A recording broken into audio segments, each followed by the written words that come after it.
What's going on, guys? This your boy John the Liquidator coming back with breaking news, hot off the press. So it looks like WNBA players has agreed to Cathy Engelbert 30-day extension. Guys, for this one here, we got to go all the way up to New York. Let's get it. Let's go. We're going to jump right into this thing right now, man. News is coming out of the WNBA pipeline that the players has agreed to basically not have a lockout for right now. Let's head on over to X, man. This story is still developing. It literally just came out 2 minutes ago. Ben Pickman dropped it 2 minutes ago. Stated. So, they actually did it. WNBA players and Commissioner Cathy Engelbert just agreed to a crucial 30-day extension. Talk about a bombshell, right? This literally just happened, pulling the league back from the edge of a massive lockout. This wasn't just a regular talk. It was a huge standoff where the league's whole future was on the line. Agreeing to keep talking until November 30th really shows off this wild power dynamic happening right now. You can almost hear everyone sighing in relief, but honestly, this is just the start of a much bigger fight for control and fair pay. This quick decision on Thursday dodged an immediate bullet, but it's setting things up for some even tougher conversations that will totally reshape player contracts and how salaries work. This isn't just a delay, it's a smart, strategic pause, and it really highlights how much more influence players have these days. Man, this story is still developing. It literally just came out 2 minutes ago. Ben Pickman dropped it 2 minutes ago. Stated the 30-day extension will run through November the 30th per sources. The WNBA and WPA reached a resolution on Thursday on a 30-day extension, man. So The Athletic was the ones who really just dropped it. When did they drop? Oh, they haven't even posted it yet.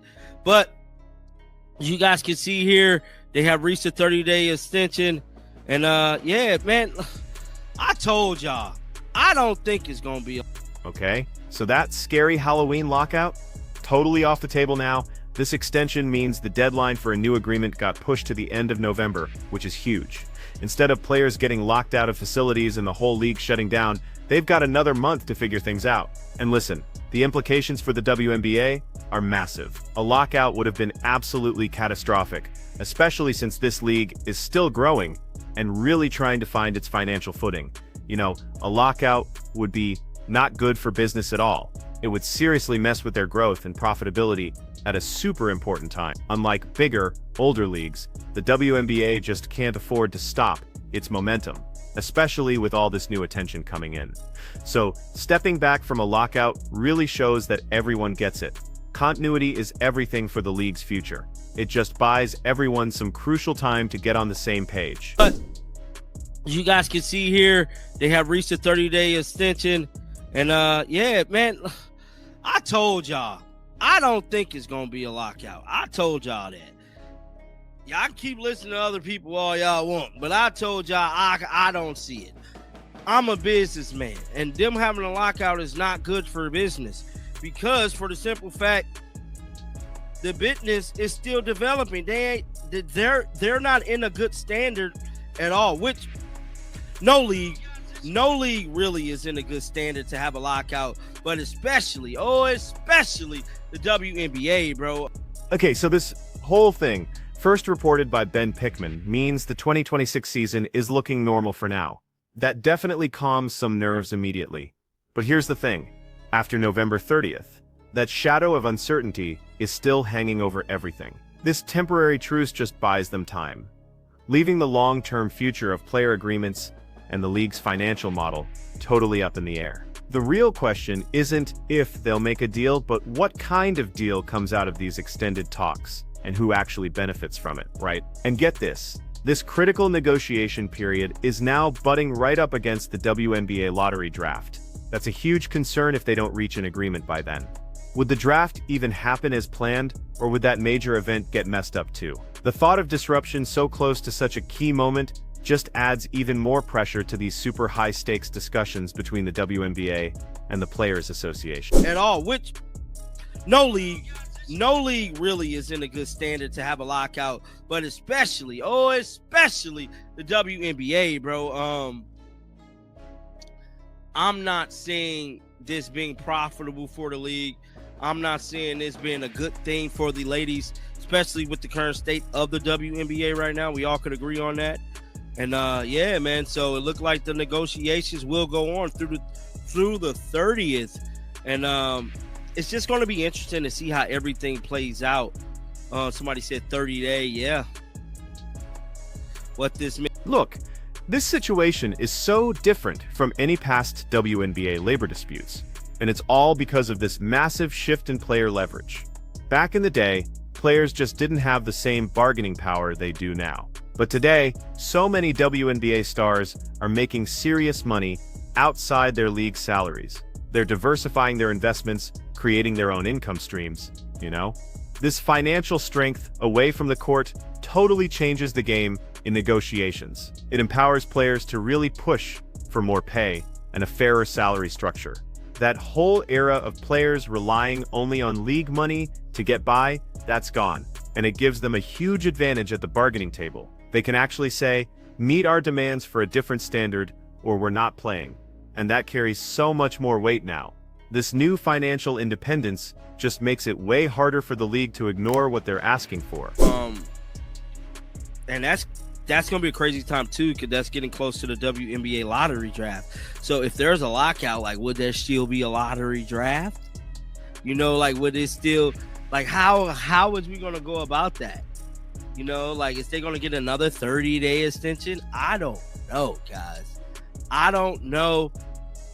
But what I can tell you is that it's not going to be a lockout, bro. As of right now, the WNBA has come up with a system. It came up with an agreement to basically.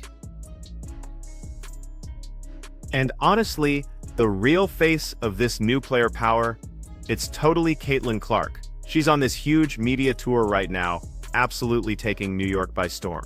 Her showing up in the pros has just fundamentally changed everything, bringing insane attention and marketability to the WNBA that we've never seen before. Clark's personal brand and her massive fan base, that's a level of leverage that just didn't exist in the past. She's not just a basketball player anymore, you know. She's a cultural phenomenon, nominated for Time Magazine's Athlete of the Year, and one of the most powerful women in sports. This individual influence means she's got immense sway in these negotiations, directly impacting how financially stable the league is and how the public sees it. Her being there alone creates this huge pressure point for the WNBA to make sure there's a really good, stable environment for its top talent. Like normal. And yeah.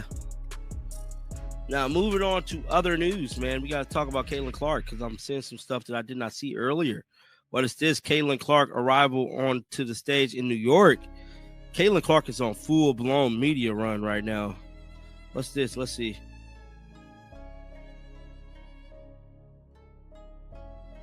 Caitlin outside right now, bro.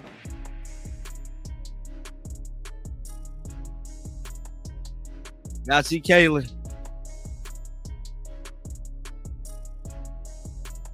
But here's the thing. There's a really crucial, kind of cynical point. How many WNBA players actually have this insane level of leverage? While it sounds great to talk about empowered players, the reality might be way more focused on just a few. Maybe only a handful, like 3, 4, maybe 5 of the 50-plus players in the whole league, truly have that individual power to dictate terms in the same way.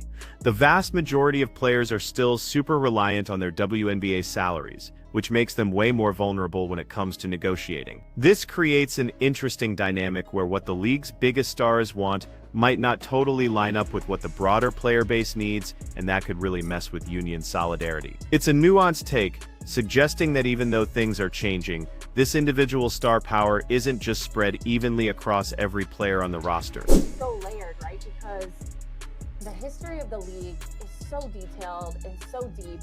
And the one thing that didn't exist in past negotiations is the players holding this amount of leverage. And what we're seeing now is players are getting paid well beyond the WNBA.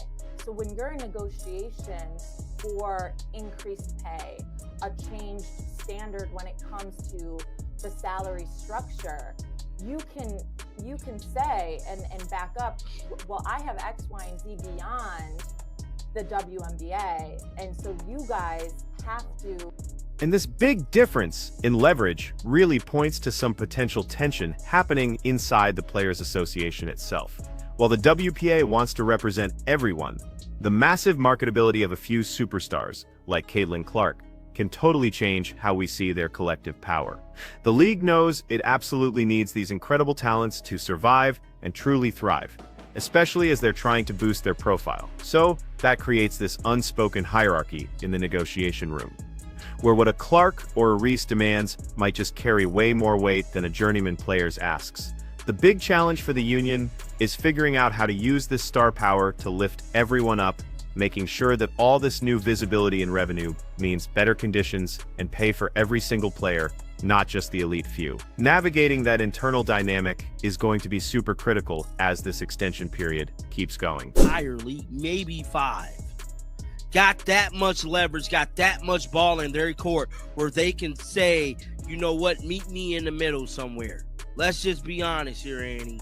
You know what I'm saying? Like, y'all be trying to make these ladies out bigger than what they really are. You know what I'm saying? We all got to keep it real. Only Caitlin for sure could do it. But how many other these, out of 150 some players, how many of them actually got that power, bro? It was a totally different league. The attention wasn't there yet. We were on the cusp of a global pandemic, and the entire business model was different. Okay, so the conversation about player leverage doesn't just stop with Caitlin Clark. Angel Reese, another huge star, is seriously flexing her business muscles off the court by trademarking her own name. That's a super smart move, right? It's like a powerful statement of her control over her name, image, and likeness.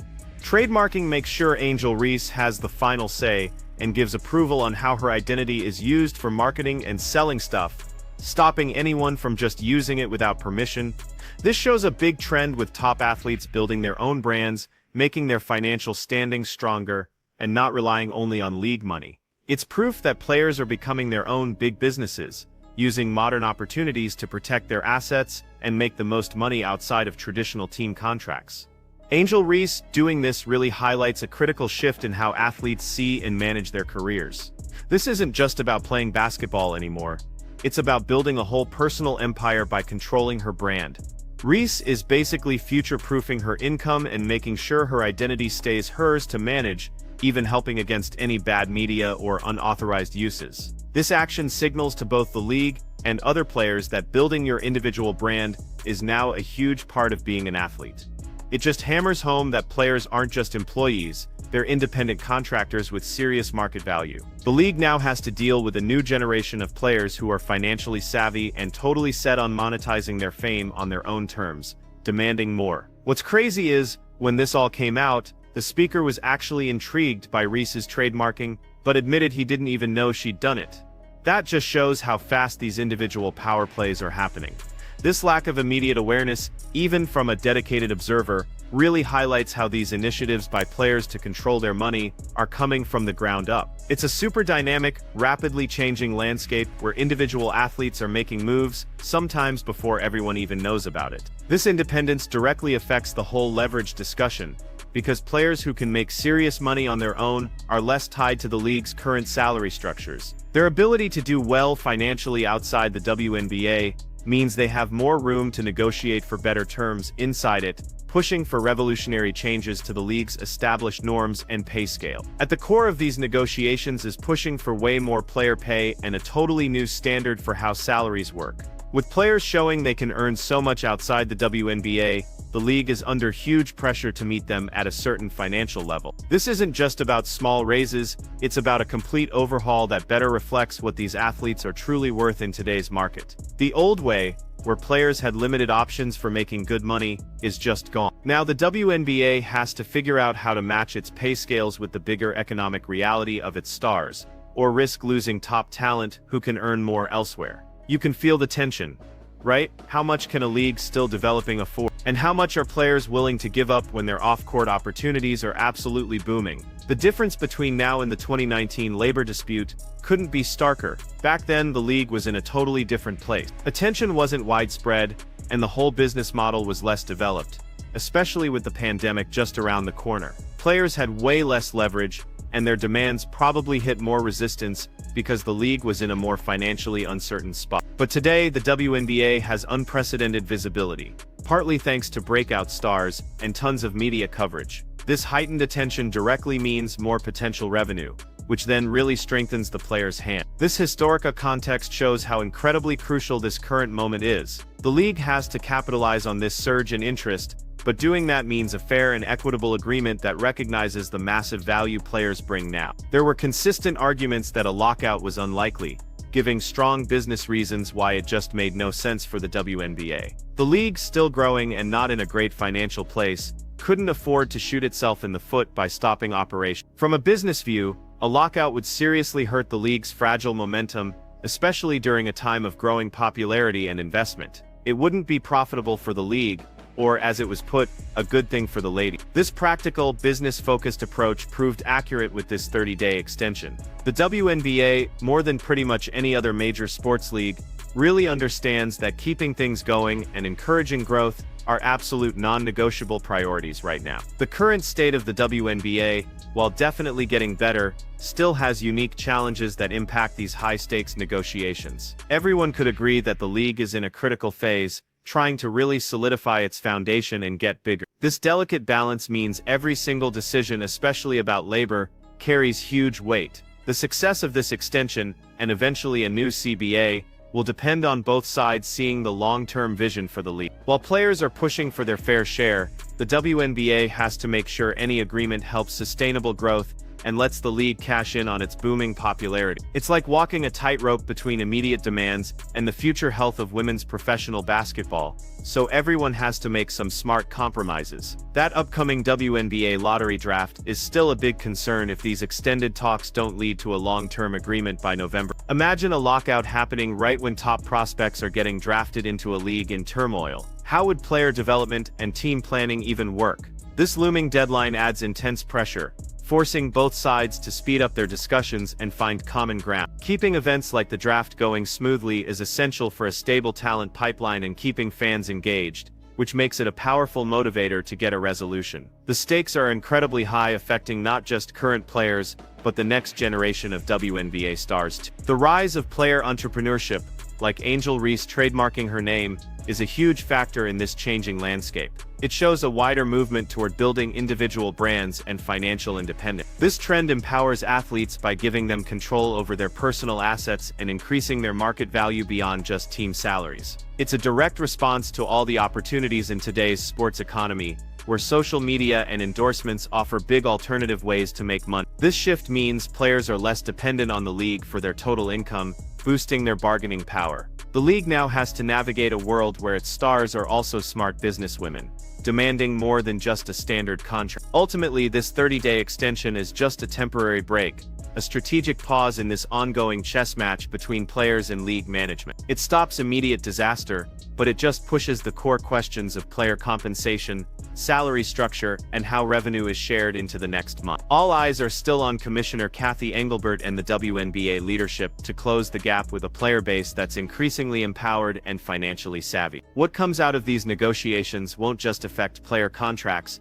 it's going to redefine the whole economic model of the WNBA, shaping its growth, stability, and appeal for years to come. Everyone's looking at November 30th to see if this new player leverage can truly make the league better. So even though they avoided an immediate lockout, the real fight is far from over. This 30-day extension is just the very first strategic move in a much bigger game. It really highlights how critical it is for the WNBA to change its business model to match the rising star power and financial independence of its players, especially figures like Caitlin Clark and Reese. The future of women's professional basketball really hinges on finding an agreement that respects both where the league is at in its development and the unprecedented power now held by its most marketable athlete. The clock is ticking towards November 30th, and the world is waiting to see if this new era of player power will actually bring in a golden age for the WNBA, or if there are still deeper conflicts ahead.